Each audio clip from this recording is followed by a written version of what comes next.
அதனால நான் 10th fail ஆகினேன். நான் வேணுன்ட்டு ஃபெயில் ஆகணும். நான் போய் ஒரு ஹோட்டலில் ஒர்க் பண்ணேன் ஹெல்ப்பராக. அது எங்கள் வீட்டில் அவங்க கடை வாங்கி வச்சுருந்தாங்க. அந்த கடை எங்களுக்கு ரொம்ப சுமையாக இருந்துச்சு. ஒரு டைமில் சின்ன ஒரு ரோட் சைடு பிஸ்னஸ் தான் இருந்துச்சு.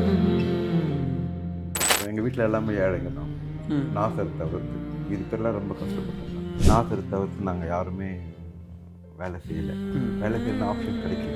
நான் வந்து 10th படிச்சிருக்கேன். நான் போய் என்ன வேலை செய்ய முடியும்? நான் அங்கே வெளியே போனால் நாசர் தம்பி அப்படி தான் இது தம்பி நான் போய் என்ன வேலை செய்ய முடியும்? எங்கள் வீட்டில் சாப்பாடு அது இதெல்லாம் ரொம்ப கஷ்டம், உண்மையாகவே கஷ்டம். அதெல்லாம் நாசர் ஈடுபாடு எதுவும் வரல. 8 மாதத்துலேருந்து இன்றைக்கி வரைக்கும் நான் தான் அவனுக்கு ஃபாதர் மதர் சமைக்கிறது எல்லாமே நான் தான். அம்மா இல்லை. அம்மாவுக்கு நான் பால் கொடுப்பேன், அழுதுனே குடிப்பேன். நான் எனக்கு எப்படி கொடுக்கணும் பால் தெரியாது. குட்டி பால் வச்சு பொம்பளை மாதிரி மறைச்சி கொடுப்பேன்.